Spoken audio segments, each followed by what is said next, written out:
Ito yung araw na babakunahan si Asi kaya pupunta kami ngayon sa center. Medyo tinanghali na nga kami dito kasi si Asi ang tagal nagising. Tapos pagkagising niya ay pinaliguan ko pa. Kaya pagdating namin dito sa center, naku, marami ng mga baby. Kaya yung dating naka number 7 kami ngayon, number 19 na. Malapit lang naman yung center dito sa amin, kaso nga lang dahil tinanghali yung boss kaya tinanghali na din kami nakapunta. At habang nag-aantay nga kami dito na tawagin si Asi para sa timbang niya at sukat, si Asi ito bihib na bihib pa. Hindi niya talaga alam na mamaya iiyak din siya kasi tuturukan yung dalawang kita niya. Kunti pa nga lang yung mga baby na andito pero maya-maya dadami din yan kasi marami talagang nagpapabakuna dito. At habang nakapila pala kami dito, mayroong isang mami na nakakilala sa amin. Kaya hello pala sa iyo, mami, at dun sa baby niya na si Baby Helly. Yung tatay pala ni Asi ang may hawak sa kanya kasi ako, naku, natatakot talaga ako. 3 turok kasi si Asi ngayon, isa sa penta, isa sa pneumonia, at yung naman yung polio na injectable. At kung hindi ako nagkakamali, itong pinainom sa kanya ay oral polio din. Yung tatay talaga ni Asi yung tagahawak sa kanya tuwing may bakuna kasi ako hindi ko talaga kaya at naaawa talaga ako sa kanya. Lalo pa ngayon at 3 yung ituturok sa kanya, naku, ako talaga yung napapaiyak. Sino naman kasi yung nanay ang di maaawa sa anak, di ba, kapag tinuturukan? Tapos panaiiyak pa yung anak mo kaya hindi mo talaga matitiis. At habang pinupunasan pa nga yung hita ni Asi dito ay umiiyak na siya kasi alam na talaga niya natuturukan siya.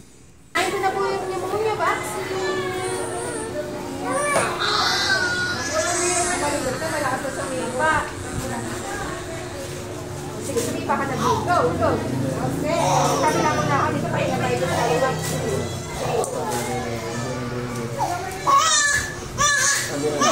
Late na umiyak ng malas. Hindi pa nakabuelo. Dito na po ako. Alam na niya.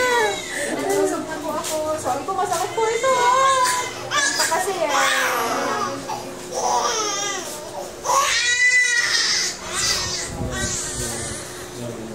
okay.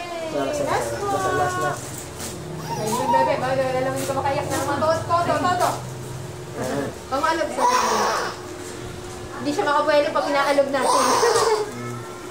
Last po, ito po yung tinatawag na IPV or Inactivated Polio Vaccine. Pa-inject po ito na polio vaccine.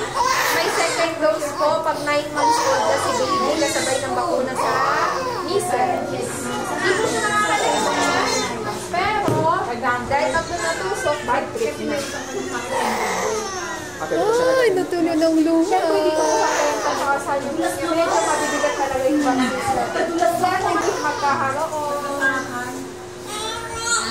Yes po. Pang vitamin A na walang tusok yun.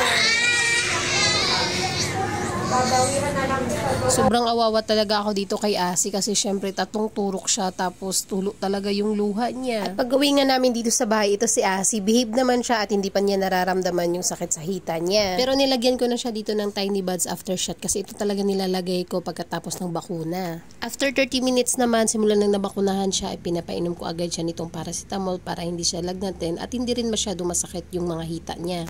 At buti na lang talaga tong bata na to kapag pinapainom siya ng gamot ay iniinom niya agad. At lagi ko naman siya nilalagyan nitong tiny buds na after shot kasi para hindi mamaga yung mga tusok niya. Simula nung unang bakuna niya, ito talaga yung nilalagay ko at sa tingin ko naman talaga ay maganda talaga siya at effective. Hindi ko kasi siya na hot compress or yung cold compress pagkatapos ng mga bakuna niya at ito lang talaga yung nilalagay ko. At buti na lang talaga at hindi naman namamaga yung mga tusok niya kapag nilalagyan ko nitong tiny buds. Kaya feeling ko talaga ay maganda talaga siya at effective. Pagkatapos ko naman siya nilagyan nito, hinihele ko muna siya tapos pinadede at ito nga at natulog na. Kaso nga lang nung nilagyan ko ulit siya nitong tiny buds ay nadisturbo at biglang nagising. Kaya ang ginawa ko na lang dito ay kinuha ko na lang siya tapos pinadede ko na lang muna. Kaso nga lang nung kinuha ko siya tapos pinadede ko at hinihili ko, ayaw na niyang matulog at umiiyak. Kaya ang ginawa na lang namin ay umakyat kami dito sa taas para tabihan ko na lang. Nagbuhos nga lang muna ako tapos umakyat na kami dito sa taas kasi gusto na yata niyang tabihan ko siya. Pero pinainom ko muna siya uli ng paracetamol kasi every 4 hours ko siyang pinainom para hindi talaga siya glagnatin. At yun nga para mabawasan din yung sakit dito sa hita niya. Wala na nga din akong nagawang trabaho nitong araw na to kasi ayaw niya magpalapag at ayaw din magpaiwan. At simula nga nang tumabi kaming dalawa, naku, naging masarap yung tulog niya at ito nga hanggang alas 7 at hindi pa siya nagising. Hindi ko pa nga siya napupunasan dito at napapalitan ng damit pero hinahayaan ko lang siya kasi masarap naman ang tulog niya at mamaya na lang pagising niya. At hanggang dito lang naman ang ganap namin ni Asi sa araw na to. Kaya salamat sa panonood.